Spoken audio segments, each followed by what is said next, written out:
Hola a todos, todas, todes. Este es el tercer video que estoy en estos momentos proyectando aquí en esta red social de Facebook. No voy a tocar el tema relacionado con el salario mínimo mensual legal vigente. Yo creo que ese tema ya con los dos videos primeros ya quedó súper claro. Si alguna persona tiene alguna duda, por favor me escriben en comentarios o me lo pueden dejar ver por interno para poder dar a profundidad un estudio y poderlo exponer en otro video más adelante. Esta vez vamos a hacer una especie de reconteo de todo lo que transcurrió, dar un recorderis de todo lo que transcurrió en este año 2020, un año que fue un poco frustrante para muchas personas porque perdieron empleos, se encontraron en un confinamiento obligado sin ninguna garantía, sin ninguna adaptación del sistema como tal.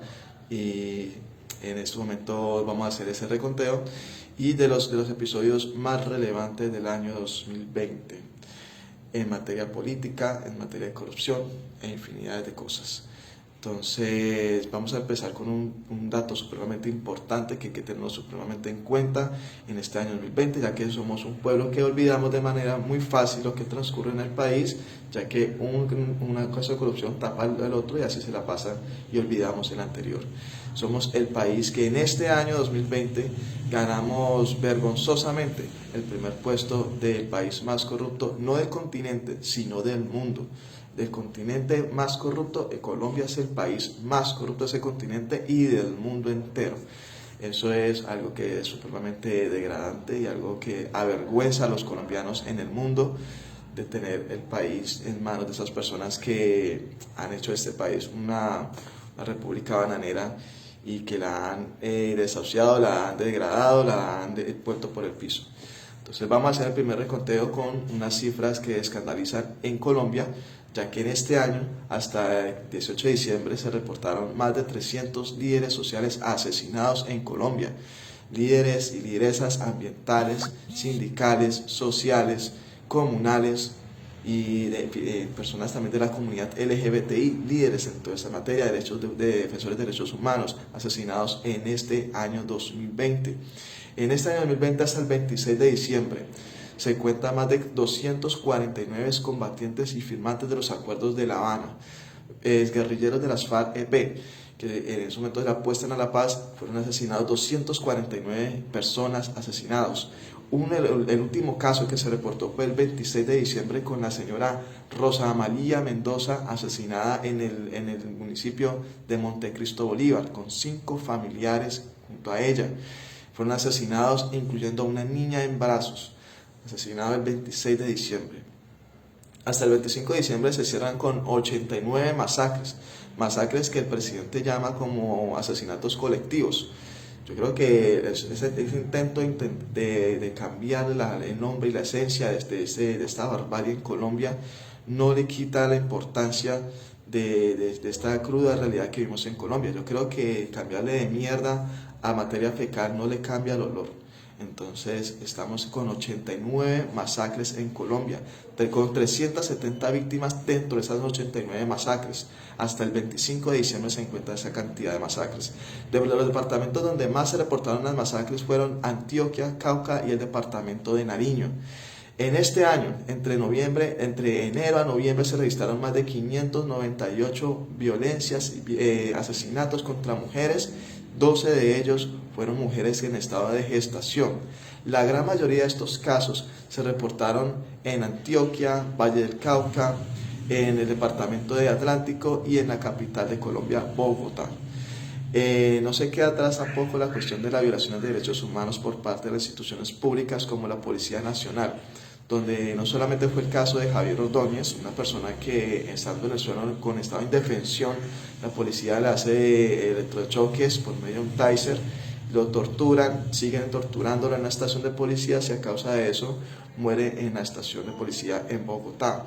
También se reporta, también los asesinatos de la noche que hubo ese rechazo contra la violencia contra este abogado, futuro abogado de Colombia, que fue Javier Ordóñez. También se reporta casos como el de Hanner García, Anderson Arboleda en Puerto Tejada, Haider Brochero en el departamento de Cesar y otras infinidades de atropellos de los funcionarios de la Policía Nacional, que no solamente está con la cuestión de asesinatos, sino de detenciones arbitrarias, intimidación, hasta personas de la institución que participan en organizaciones delictivas, organizaciones de microtráfico, narcotráfico, infinidad de cosas. No solamente sería la Policía Nacional que está salpicado en el caso de violación de derechos humanos, sino también recordemos el caso de la señora Juliana Giraldo. Es una mujer trans asesinada en Miranda, Cauca, que el escándalo fue más por ser una mujer trans que por el asesinato de un soldado hacia una mujer, una persona, un civil desarmado en estado de indefensión, y que en Colombia con su doble moral le juzgaron más por ser una mujer trans que ser un soldado que asesinó a una mujer.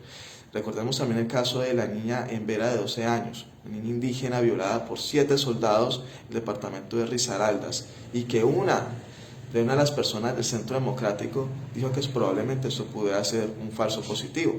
Recuerda, esa persona que nace esta frase fue la misma que dijo que la Unión Soviética se encontraba todavía en la ONU y que la masacre de las bananeras fue un mito mamerto, según ella.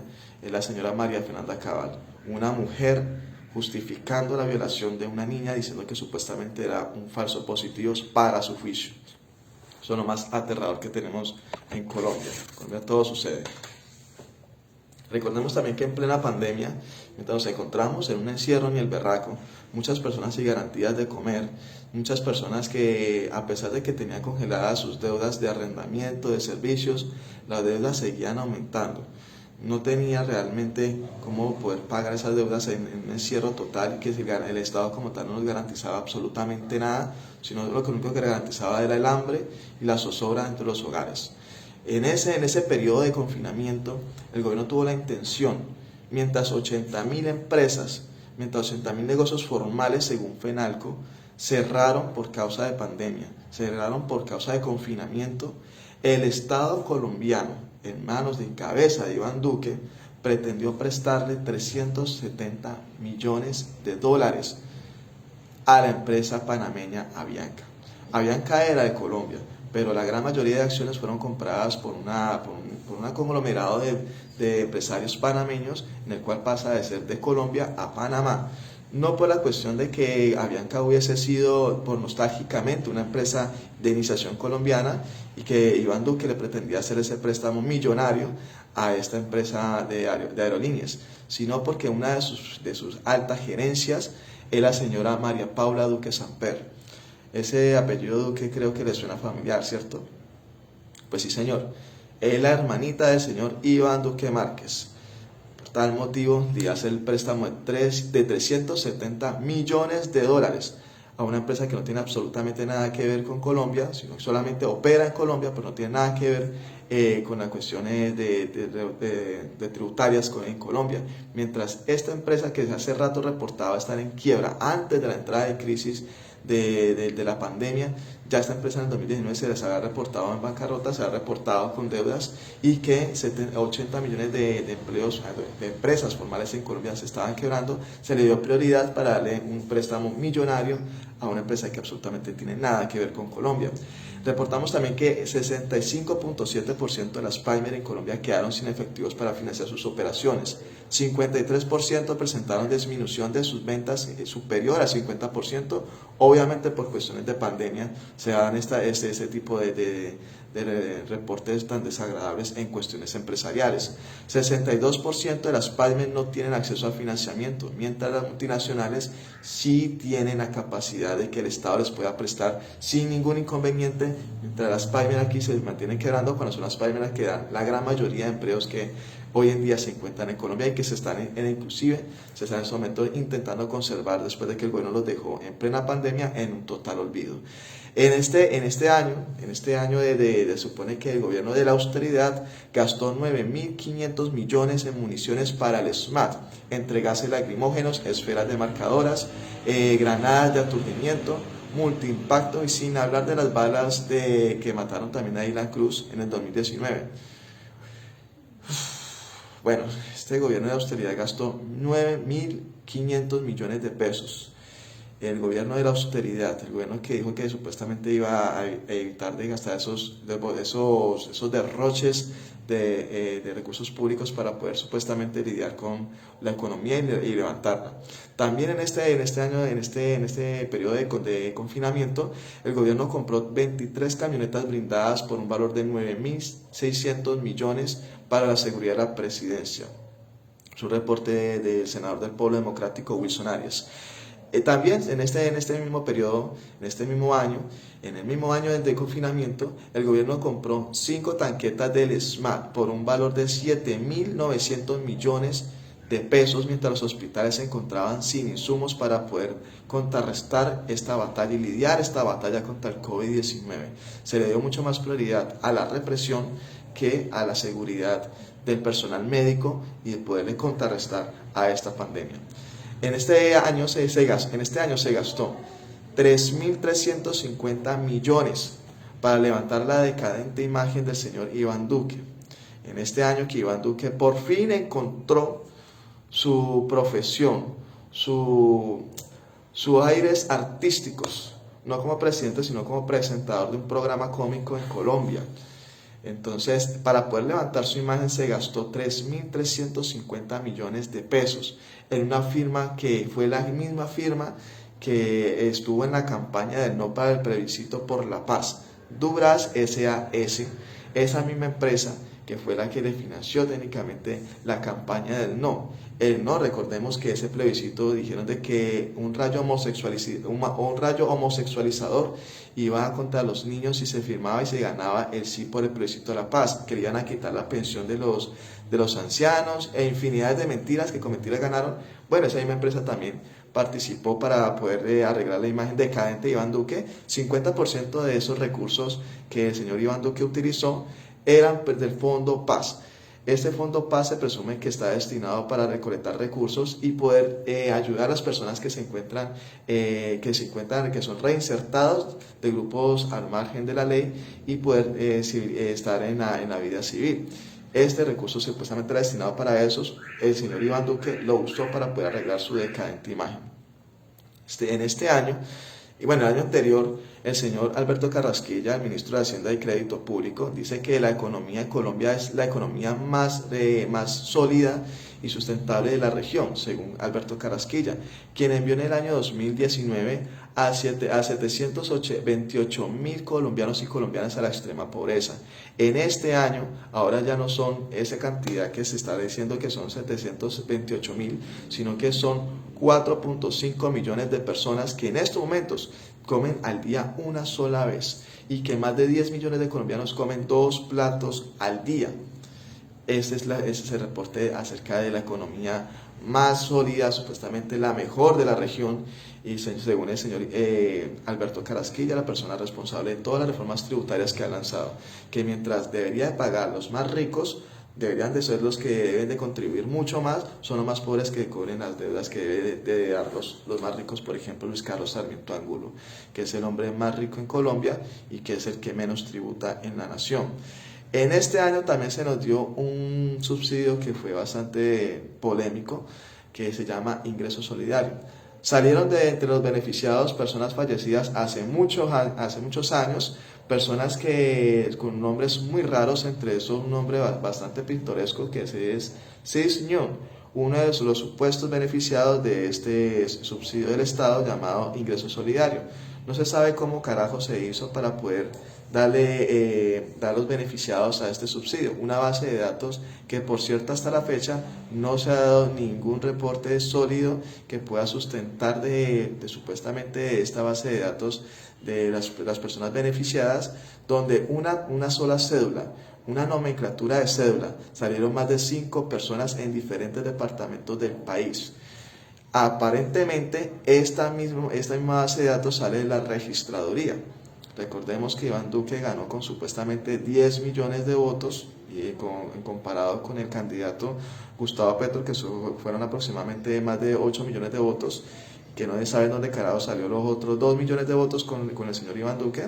Esperemos de que eso salga, de que esa explicación salga por medio de ingreso solidario, porque fueron bastante petardos de sacar esta base de datos con un nombre bastante pintoresco y llamado la atención, como una señora que tiene apellido como lunes, martes, y otros agosto, septiembre, algo así, también salieron beneficiados. Felicidades por los muertos y las personas que no existen que salieron beneficiados. ¿Quién sabe esa plata para dónde llegó a parar? También este año, más de 5.000 personas intentaron quitarse la vida por la cuestión de confinamiento. Este año fue un año bastante frustrante, un año en el cual muchas personas se vieron obligadas a recurrir a cosas bastante fuertes en su vida emocional. Muchos de ellos se intentaron quitar la vida. Todavía hay personas que se están quitando de la vida porque tienen presiones sociales, económicas, deudas que fueron impagables, personas que se vieron totalmente abandonadas. Este sí es un caso de mucha delicadeza en Colombia, porque el suicidio en Colombia cada vez va aumentando. En este caso, en el caso de confinamiento, fueron muchísimo mayor ese tipo de reporte desastroso en el país. Dentro de 2 años vienen las elecciones presidenciales, ya la extrema derecha ya la huele, ya ellos tienen terror y pánico de lo que llega a ocurrir. Por eso el señor expresidente, ex senador, expresidiario Álvaro Uribe Vélez lanza de que hay que salvar en el 2022. Ya se reunieron varias personas que son afines a su ideología, afines a su ética política, como los Char, que se reunieron con el señor Álvaro Uribe Vélez en su cárcel domiciliaria El Ubérrimo, al igual que la señora Dilia Francisca Toro, la baronesa del Valle del Cauca, que también tiene escándalos por tener vínculos con personas con el narcotráfico y el paramilitarismo en el norte del Valle. Y probablemente dentro de poco también se reúna los Géneco, la familia política de la señora periodista y directora de la revista Semana, Vicky Dávila. Ahora entendemos por qué la señora Vicky Dávila es tan uribista, porque pues obviamente su familia política, que también está vinculados con delitos de narcotráfico y paramilitarismo, entre ellos mismos se están defendiendo y están empezando a reunirse toda la mafia nacional en Colombia. Reunido la mafia de la costa, como los Géneco y los Char, en el Valle del Cauca con Dilia Francisca Toro, y obviamente la cabeza mayor del narcotráfico colombiano, que después del cartel de Medellín quedó comandando el señor Álvaro Uribe Vélez. Entonces dejamos este gran reporte, espero que le haya gustado. Si les haya gustado, por favor lo comparten, le dan me gusta o como ustedes deseen, si se sienten identificados con este video. Si alguna cosa, estamos nuevamente enviando otro video con otro tema, ya ustedes expondrán qué tema se puede dar o miramos a ver de qué otra problemática o qué otra cosita hay que decir en Colombia. Somos el país de la sagrada corrupción, esperamos que en estos próximos años podamos mejorarlo. No le dejemos al año 2021 la carga de decir de que cambie todo el país. El cambio como tal debe ser de nosotros mismos, no de la traslación del planeta. Así que les deseamos, les deseo en lo personal, que tenga cada uno un feliz 2021, que tengamos un poco más de conciencia y de poder construir el país que realmente necesitamos. Las mafias se están uniendo para sus propios propósitos. Unámonos como pueblos para sacar la dignidad adelante y la soberanía que por constitución nos otorga a nosotros los colombianos y colombianas. Muchas gracias.